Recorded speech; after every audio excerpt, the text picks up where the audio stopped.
அனைவருக்கும் காலை வணக்கம். இந்த நாள் இனிய நாள் ஆகட்டும். இன்றைய நற்செய்தி. தேவனின் முழுமையான பராமரிப்பு. முக்கிய வசனம்: என் ஆண்டவனுடைய ஆத்துமா உம்முடைய தேவனாகிய கர்த்தரின் ஆதரவில் இருக்கிற ஜீவனுள்ளோருடைய கட்டிலே கட்டப்பட்டிருக்கும். 1 சாமுவேல் 25:29.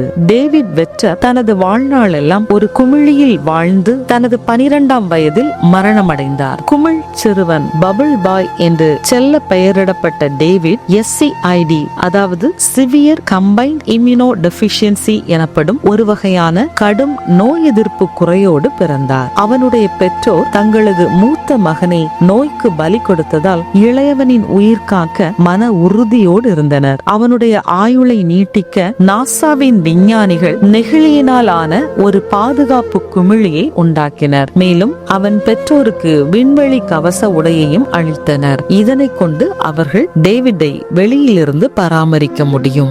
நாம் நேசிப்பவர்களை பாதுகாக்க நாம் எவ்வளவாய் ஏங்குகிறோம். அபிகாயிலின் முட்டாள் கணவனான நாபாலினால் தாவீது ராஜா தவறிழைக்கப்பட்டார். கோபம் தலைக்கேறிய நிலையில் தனது சொந்த கைகளால் பழி தீர்க்க தாவீது வகை தேடினார். அபிகாயிலோ அவரை துரிதமாய் சந்தித்து, உம்மை துன்பப்படுத்தவும் உம்முடைய பிராணனை வாங்க வகை தேடவும் ஒரு மனுஷன் எழும்பினாலும் என் ஆண்டவனுடைய ஆத்துமா உம்முடைய தேவனாகிய கர்த்தரின் ஆதரவில் இருக்கிற ஜீவனுள்ளோருடைய கட்டிலே கட்டப்பட்டிருக்கும் என்று ஞானமாக நினைப்பூட்டினாள். கட்டிலே கட்டப்படுதல் என்பது ஒரு எஜமானன் தனது விலையேற பெற்றவற்றை எல்லாம் ஒன்று சேர்த்து பத்திரமாக சுமக்கும் செயலே ஆகும். தேவன் தாவீதை பத்திரமாக கட்டிலே சுமக்க சித்தம் கொண்டுள்ளார் என்பதை அபிகாயில் நினைப்பூட்டினாள். தன்னுடையவற்றில் அல்ல, தேவனின் கரத்தில் தான் அவர் பாதுகாப்பாக இருப்பார். நீர் விருதாவாய் ரத்தம் சிந்தாமலும் என் ஆண்டவனாகிய நீர் பழி வாங்காமலும் இருந்ததுண்டானால் அப்பொழுது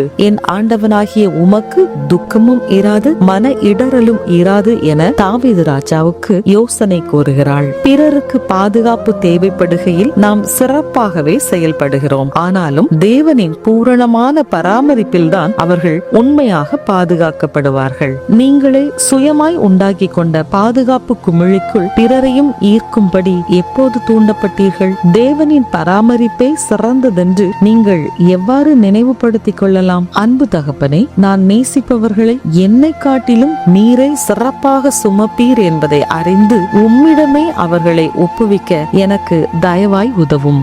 இந்த நாள் இனிய நாள் ஆகட்டும்.